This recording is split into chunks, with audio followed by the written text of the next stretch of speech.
अस्सलाम वालेकुम। I just hope you people are doing well. Maths TV के साथ एक नई वीडियो के साथ आपकी होस्ट आपके लिए लाई है एक बहुत ही इंटरेस्टिंग सा टॉपिक। उम्मीद है कि पिछले टॉपिक जो है वो आपको काफ़ी पसंद आया होगा और अभी तक आप मेरा चैनल भी सब्सक्राइब कर चुके होंगे। Well, I just hope you people are doing well and you are preparing your studies and your exams in a very good manners. Well, if you are not preparing in good manners, then you can take help from my videos as well. So let me discuss some important things, and that is algebra common graphs. You all people know about algebra, what is algebra, what is graphs, but specifically here I am going to discuss about very important topics and very important functions and their graphs as well. So let me discuss what is the importance, but before I will proceed further, I will just introduce this book again. So this is the book Tool for Quantitative Reasoning. It's a very important book as well, so I think you just need to go and buy this, and you people just need to go and visit the shop, New Books and Books Multan, if you people are belongs to it.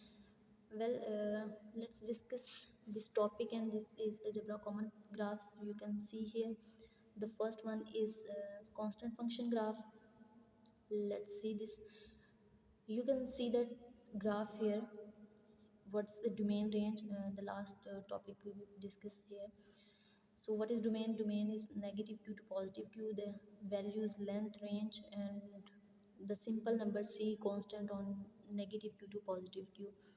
Here is the second graph. You can see identity function. You can see the function here as well. Identity functions जो है वो किस तरह से move करते हैं, उनकी domain क्या है, उसकी रेंज क्या है, इंक्रीजिंग है या फिर ओड फंक्शंस हैं या इवन फंक्शंस हैं, ये सारी डिटेल जहाँ दी हुई है डोमेन में आप चेक कर सकते हैं कि negative q to positive q, range में negative q to positive q, increasing on आप ये चेक करें कि ये जो फंक्शन है वो इंक्रीजिंग है, इसीलिए वो यहाँ पर डिस्कस कर रहा है कि उसने जो स्लोप उसकी बताई है कि वो इंक्रीजिंग फंक्शन है, और ऑड फंक्शन है या इवन फंक्शन है वो भी साथ उसमें डिस्क्राइब किया। थर्ड आपको नज़र आ रहा होगा एब्सोल्यूट वैल्यू फंक्शन। ये भी बहुत ही इंपॉर्टेंट सा टॉपिक है कि एब्सोल्यूट वैल्यू फंक्शन क्या होता है। बेसिक आप नज़र भी आ रहा होगा कि आपको एक्स एफ ओ एक्स के साथ मोड़ लिया गया। Domain negative to positive Q है, रेंज जो है वो 0 से क्यू तक है, डिक्रीजिंग है, ठीक है, आपको नज़र आ रहा होगा कि ये डिक्रीजिंग फंक्शन है ऑन यहाँ तक, लेकिन उसके बाद देन इंक्रीजिंग है। आप लोग चेक कर सकते हैं कि फंक्शन जो है वो डिक्रीजिंग है, लेकिन आफ्टर स्पेसिफिक स्टेज ये इंक्रीजिंग फंक्शन शो हो रहा है, तो इसी वजह से ये डिक्रीजिंग और इंक्रीजिंग की तरफ आ रहा है। वेल, उसके बाद अगर हम देखें तो स्टैंडर्ड क्वाड्रेटिक फंक्शन, ठीक है, आपको नज़र आ रहा होगा ये वैल्यू अगर आप चेक कर लें तो एक्स स्क्वायर नज़र आ रहा है, ठीक है, तो इसकी वजह से ये क्वाड्रेटिक फंक्शन है। इसमें डोमेन जो है वो नेगेटिव से पॉजिटिव क्यू है, रेंज जो है वो 0 से क्यू है। अब ये भी आप चेक कर सकते हैं कि इसकी स्लोप पहले क्या है, डिक्रीजिंग है, लेकिन उसके बाद जो है वो ये इंक्रीजिंग फंक्शन है। मीन्स कि ऐसा पॉसिबल नहीं है कि लाइक के सिर्फ जो है ना वो क्वाड्रेटिक फंक्शन, आपने चेक किया होगा कि सिर्फ जो हमने आइडेंटिटी फंक्शन डिस्कस किया है वो ही इंक्रीजिंग फंक्शन है, बाकी जो फर्दर फंक्शंस डिस्कस किए हैं वो सारे के सारे क्या हैं, पहले डिक्रीजिंग है और देन क्या है, इंक्रीजिंग है। और ये इंपॉर्टेंट चीज़ ये कि ये इवन फंक्शन है, ठीक है, यहाँ पे भी बताया हुआ है कि ये जो फंक्शन है वो क्या है, इवन फंक्शन है। Let me explain some other functions. तो here is it square root, ठीक है, स्क्वायर रूट का जो फंक्शन है आपको नज़र आ रहा है कि ये ना तो ऑड है ना इवन है, लेकिन ये इंक्रीजिंग है। ये ग्राफ में आप शेप नज़र आ रही होगी आपको कि ये क्या है, इंक्रीजिंग फंक्शन है, ठीक, तो आप चेक भी कर सकते हैं यहाँ पे कि ये जो है वो इंक्रीजिंग फंक्शन है, स्क्वायर रूट फंक्शन है। यहाँ पे आपको स्क्वायर रूट नज़र भी आ रहा होगा एक्स के ऊपर जज़र की अलामत। डोमेन 0 से क्यू, रेंज 0 से क्यू, इंक्रीजिंग ऑन 0 से क्यू है, नेदर इवन और नॉर, मतलब या ना तो ये इवन है और ना ही ये ऑड है, क्योंकि जब आप अंडर रूट को हल करते हैं तो आपको पता है कि प्लस और नेगेटिव दोनों वैल्यूज़ आती हैं।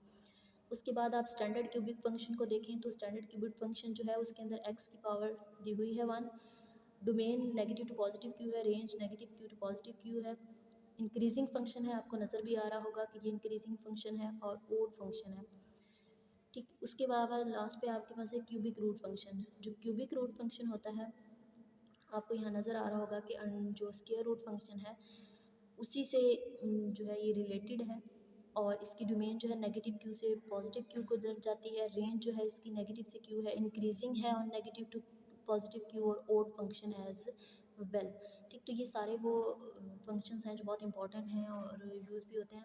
मैथमेटिक्स के अंदर काफ़ी जगह पे, तो ये उसमें डोमेन और रेंज का जो टॉपिक हमने फर्स्ट वीडियो के अंदर डिस्कस किया था, ये उसी से आगे फर्दर डिस्कशन। आई जस्ट होप कि आपको ये टॉपिक जो है वो पसंद भी आया होगा और काफ़ी हद तक समझ भी आ गया होगा। तो if you people are good in it, so well, best of luck for your further studies and stay tune. Videos देखना मत भूलिएगा और सब्सक्राइब करना भी बिल्कुल मत भूलिएगा। तब तक के लिए अल्लाह हाफिज़, मिलते हैं नेक्स्ट वीडियो में इंशाल्लाह।